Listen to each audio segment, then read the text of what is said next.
le retour écran là. Voilà. Super, merci. Bonjour à tous. Alors, j'interviens sur un sujet beaucoup moins inspirant, donc c'est un petit peu difficile de passer après la première présentation précédente. Je vais vous parler des microplastiques. C'est un sujet aussi important et notamment la réglementation qui se met en place pour traiter ce sujet. Je vais vous présenter très rapidement, parce que vous y connaissez déjà beaucoup, c'est vraiment la large utilisation des polymères qui se fait aujourd'hui en cosmétique.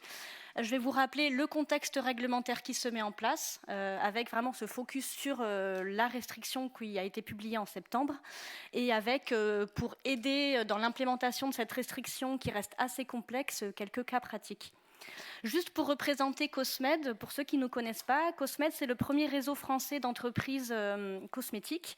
Nous avons un peu plus de 1000 adhérents qui regroupent vraiment tous les corps de métier, avec bien sûr une majorité de PME. Notre rôle principal, c'est de défendre les intérêts de nos adhérents et de défendre les intérêts de la filière au sens large, la filière cosmétique. Donc au niveau français, on va intervenir dans les discussions avec les autorités, dans chaque projet de texte notamment, mais on va intervenir également au niveau européen, puisqu'on représente l'association SME United à la Commission européenne. Donc on participe au groupe de travail aussi, qui travaille sur tous les nouveaux règlements qui vont impacter les cosmétiques. Pardon, j'ai passé un peu vite. On va également travailler sur les travaux de normalisation, donc au niveau français, européen et à l'ISO, donc pour tous les projets analytiques, solaires, etc., qui vont concerner les cosmétiques. Et on va proposer plusieurs gammes de services. Donc le service le plus important étant la veille réglementaire. Donc on va fournir une veille à nos adhérents qui couvre donc l'ensemble des pays à l'international. On délivre également les CVL aussi, qui est demandé à l'export dans certains pays. La semaine prochaine, on va avoir un gros événement justement pour faire tout un rappel de la réglementation et des évolutions donc au niveau européen et monde. On a un événement aussi en juin dédié aux huiles essentielles, à l'aromathérapie, et on va aussi se focaliser en fin d'année sur les produits solaires qui sont toujours un sujet d'intérêt et complexe en cosmétique.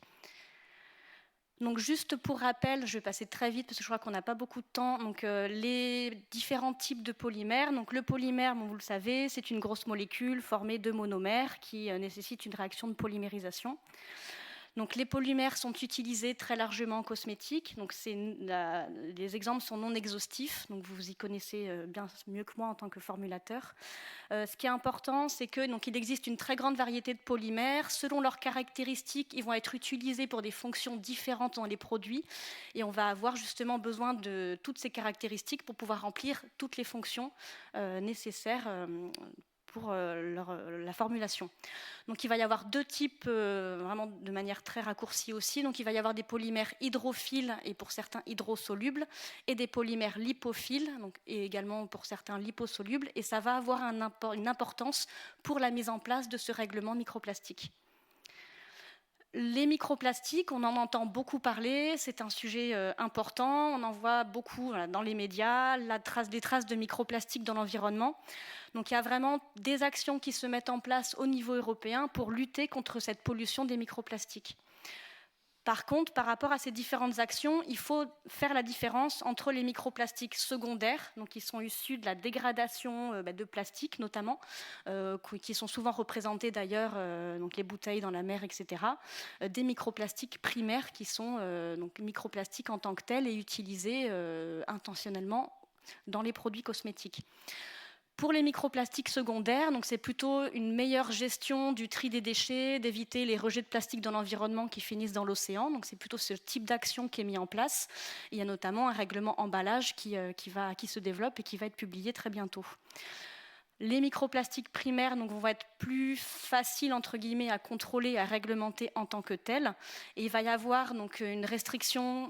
Donc la restriction que je vais présenter, c'est vraiment sur les microplastiques qui sont utilisés intentionnellement dans les produits cosmétiques. Et après, pour tout ce qui va être rejet non intentionnel, il y a également un projet qui se met en place.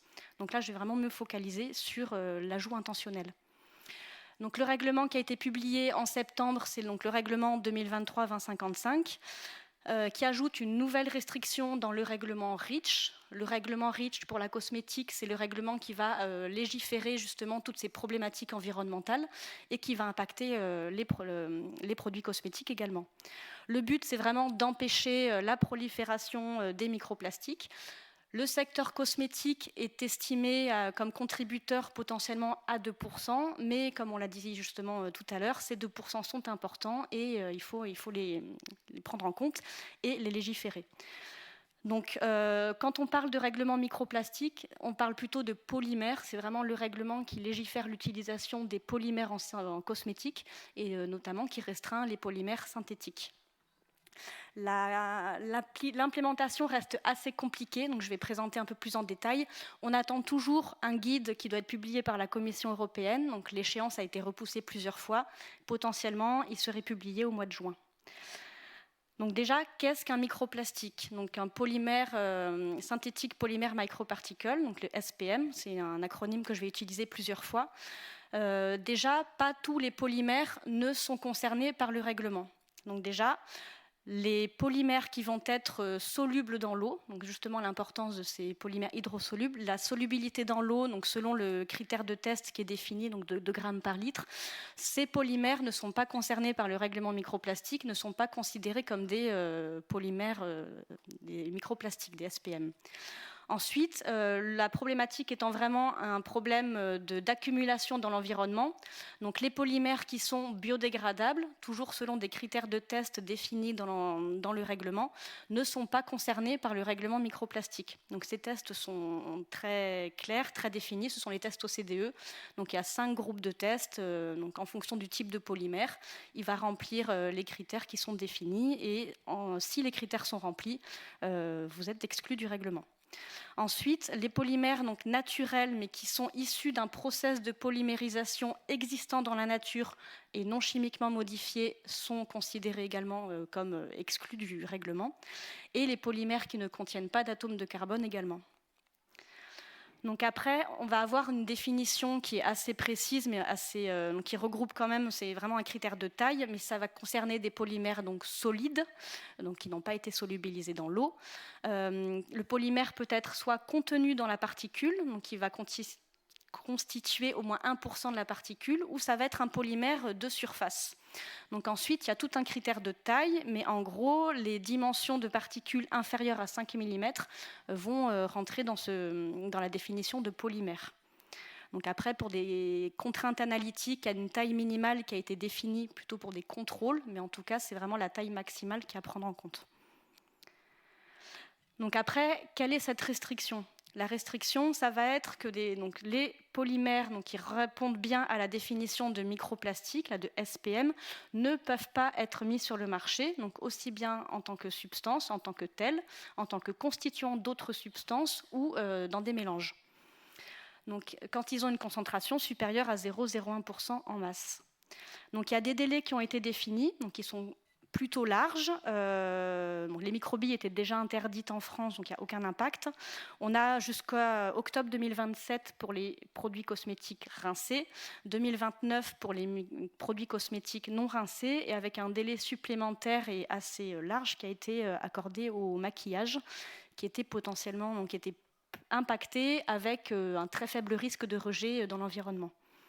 Donc il y a un étiquetage aussi qui est à mettre en place quand même en amont pour encourager la substitution plus rapide de ces microplastiques pour indiquer que le produit contient des microplastiques. Par contre, ce qui est plus impactant, c'est qu'on peut être exempté du règlement, donc avec des critères que je vais présenter. Par contre, on va être soumis à un étiquetage et des conditions de reporting qui, elles, vont arriver beaucoup plus tôt et qui, pour le coup, sont beaucoup plus impactantes potentiellement du fait justement de ce délai assez court et la difficulté parfois de savoir si on rentre ou pas dans les conditions d'exemption. Donc les critères d'exemption, donc on peut être un microplastique donc qui remplit les conditions de la définition, qui n'est pas soluble, qui n'est pas biodégradable, qui contient des atomes de carbone et qui n'est pas issu d'une polymérisation dans la nature, mais être exempté sous certaines conditions. Donc déjà, l'usage industriel, donc c'est ce qu'on appelle le critère d'exemption 4, reste possible, potentiellement notamment pour fabriquer pour l'export. Ensuite, il va y avoir des critères d'exemption, ça a été défini par rapport au plus faible risque de retrouver ces microplastiques dans l'environnement, puisque la restriction de base étant pour une problématique environnementale. Donc on va avoir des microplastiques exemptés parce qu'ils vont être contenus par des moyens techniques dans les produits, donc il n'y aura pas de rejet dans l'environnement.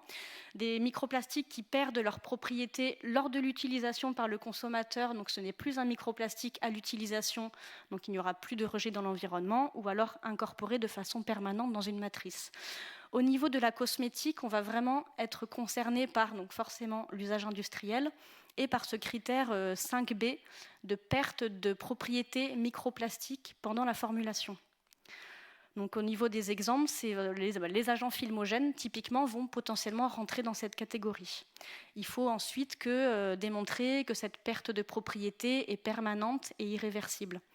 Donc c'est là où justement en tant que formulateur, il y a tout un travail de fond, de connaissance des caractéristiques du polymère et de l'usage du produit, de son comportement en formulation pour justement définir si oui ou non le critère 5B est rempli.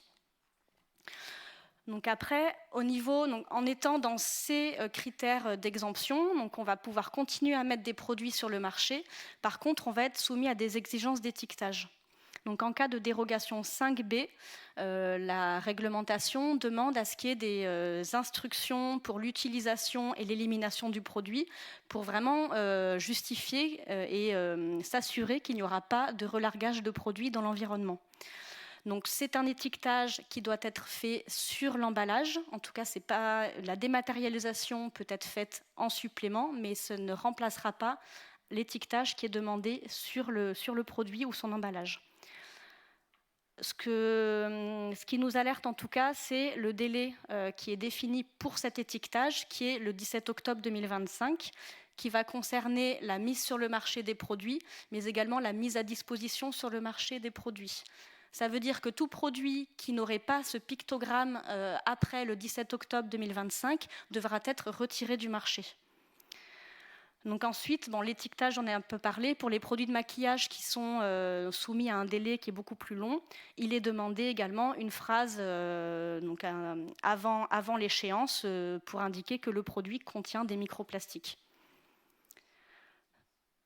Donc ce qui est important aussi, c'est que l'étiquetage à partir du 17 octobre 2025 peut être fait sous forme de pictogramme, ce qui évite notamment la présence de toutes les traductions sur le produit.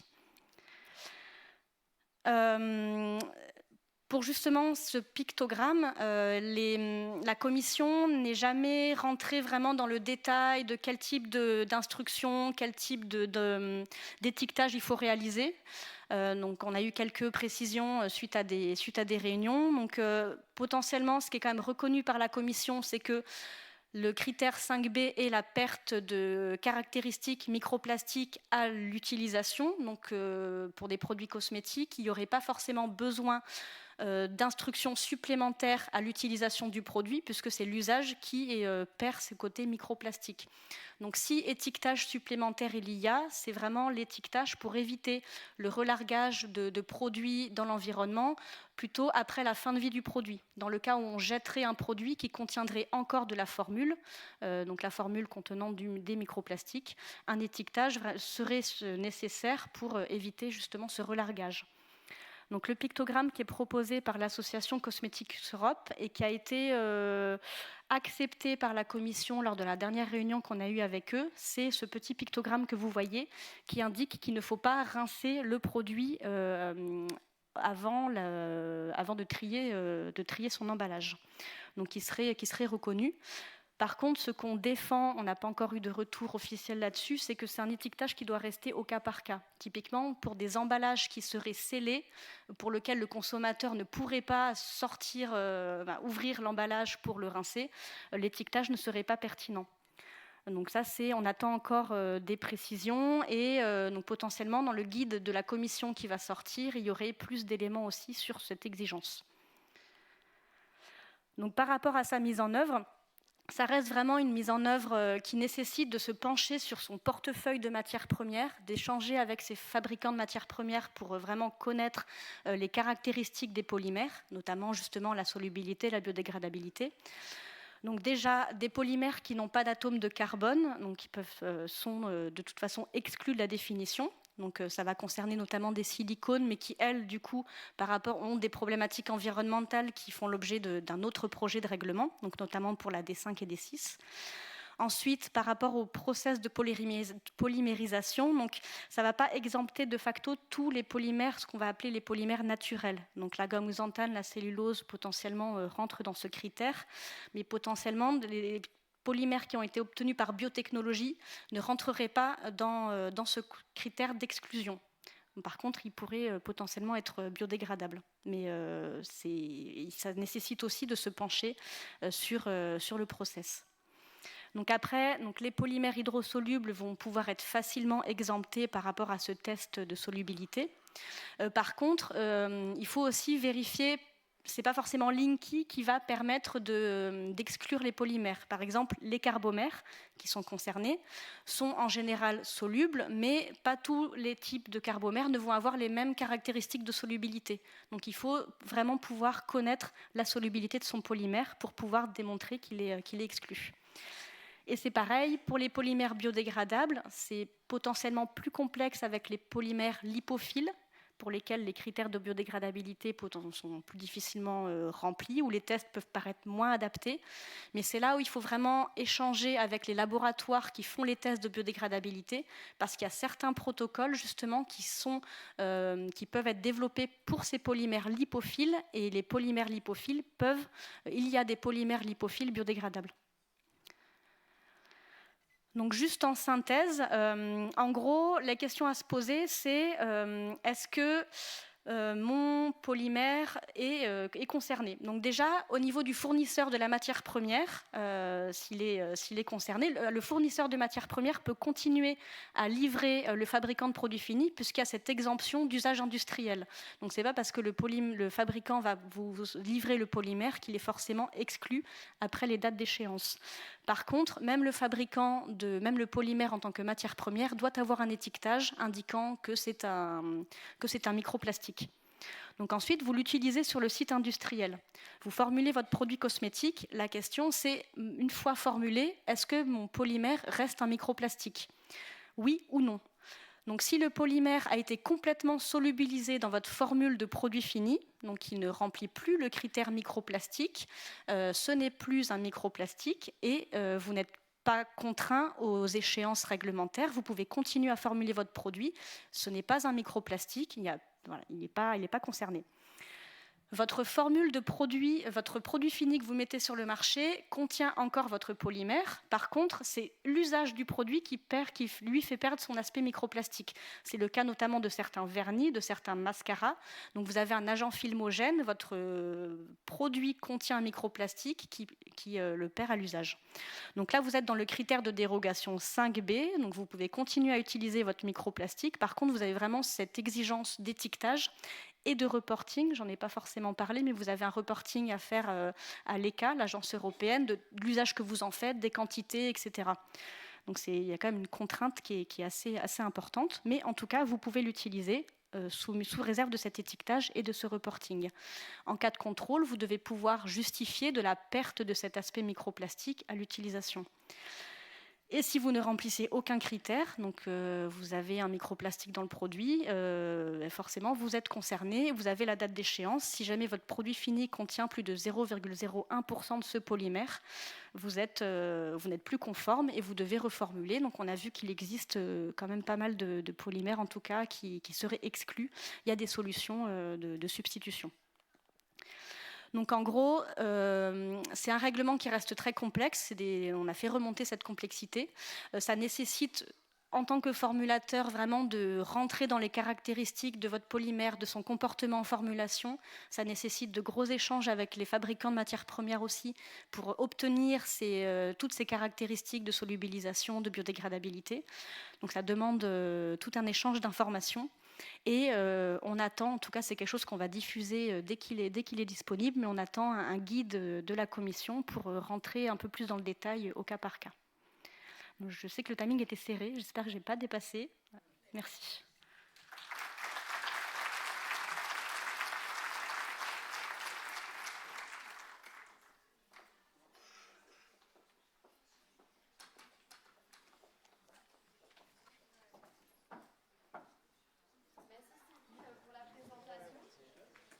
Non, c'est celui-ci des questions.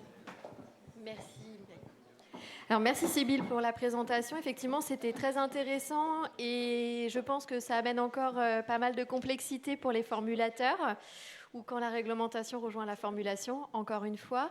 Depuis quelques temps, donc, Cosmed en parle aussi de cette réglementation microplastique auprès de ses adhérents. Quelles sont les remontées terrain, aussi bien de vos adhérents qui peuvent être des services R&D, de produits finis ou de sous-traitance, mais peut-être aussi des fabricants d'ingrédients. Comment elle est perçue par les opérationnels, les industriels à aujourd'hui?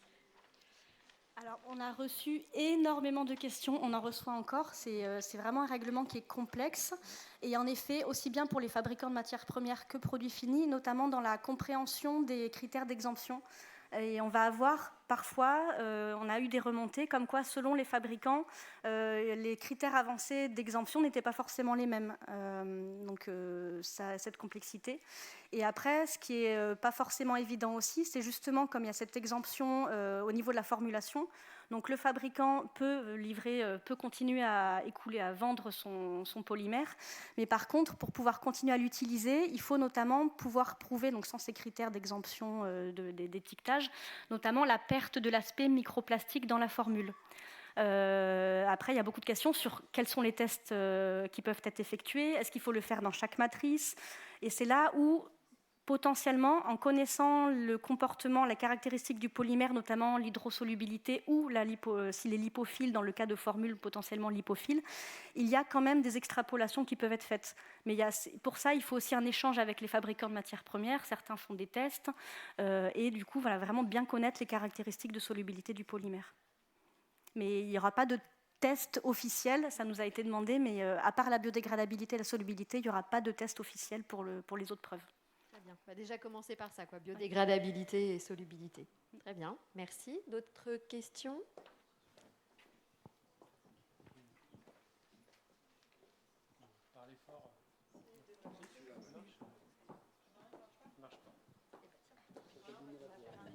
Faire un échange, oui. Non, je ne voyais pas, après je ne peux plus parler, donc je vais m'arrêter. Petite question sur le test de biodégradabilité, c'est selon une norme, je ne m'en souviens plus, c'est juste pour une question de précision et faire le lien avec la thématique du jour, c'est en environnement marin ou c'est dans un milieu autre? Alors, ça va dépendre des types de tests. En fait, ce sont les tests OCDE, donc c'est 301, 302, 303, ABCD et quelques. En fait, il y a les tests de biodégradabilité facile, notamment, donc les 3 premiers groupes, qui ne sont pas forcément en environnement marin, mais qui sont les tests classiques. Par contre, si on ne répond pas à ces 3 premiers groupes, si la matière première ne remplit pas le test de biodégradabilité facile, donc les groupes 4 et 5 vont être un peu plus développés. Donc c'est des tests qui sont en effet sur des durées plus longues. Et là, il faut être dans plusieurs milieux, et il y a notamment l'environnement marin. Parce qu'il y a une équipe de l'UBS à Lorient qui a beaucoup travaillé ce sujet de la biodégradabilité en environnement marin. Et on peut voir des différences déjà si c'est sur le bord de mer ou si c'est un peu plus loin en profondeur avec des températures qui chutent, donc du coup une biodégradabilité différente. Et ça m'amène à une deuxième question sur les polymères obtenus par voie biotech. On voit que la gomme xanthane est exempte, voilà, alors que c'est un polymère biotech, et les autres de type Alors PHA après, ne le seraient pas. gomme xanthane, c'est peut-être un raccourci, hein, c'est pareil, il y a peut-être plusieurs types de gommes. Là, je ne suis pas experte en process et en... Elles sont produites par biotechnologie en général, de même que les PHA, donc ce qui montre qu'il y a certainement des lobbying un petit peu différents sur certaines chaînes de production. Il faut vraiment revérifier cas par cas. Merci.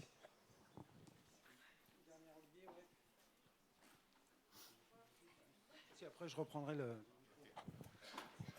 Par rapport à cette réglementation, c'est une auto-évaluation, c'est-à-dire que quelqu'un qui fait un produit fini doit collecter toutes ces données, et ça fait partie du dossier produit, et ils peuvent être contrôlés par... je ne vois pas comment on arrive à être conforme à cette réglementation. C'est vraiment une on s'auto-évalue, c'est ça? Oui. Okay. Tout comme toute allégation faite sur les produits où il n'y a pas d'autorisation avant la mise sur le marché, c'est le même principe que tout produit cosmétique. C'est le metteur sur le marché qui prend la responsabilité de la conformité de son produit et qui doit, en cas de contrôle, de pouvoir justifier de la conformité. Et après, est-ce que c'est dans le dossier produit ou pas? Réglementairement parlant, au sens du règlement cosmétique, il ne va pas demander à ce qu'il y ait ces niveaux de preuve. Après, c'est plutôt en l'aspect pratique. Quand vous êtes contrôlé, il va y avoir plusieurs niveaux d'inspection. Tous les critères de conformité. Le fait de tout rassembler dans un dossier, d'avoir tous les éléments de preuve dans un dossier, ça facilite après les contrôles. Ouais. C'est bon? Alors, juste un rappel, n'hésitez pas, QR code, questions, vous avez encore du temps, donc si vous avez des questions à poser qui vous viennent d'ici quelques jours éventuellement, il ne faut pas hésiter, on fera le nécessaire pour y répondre. Voilà, bon, on passe là. Merci beaucoup.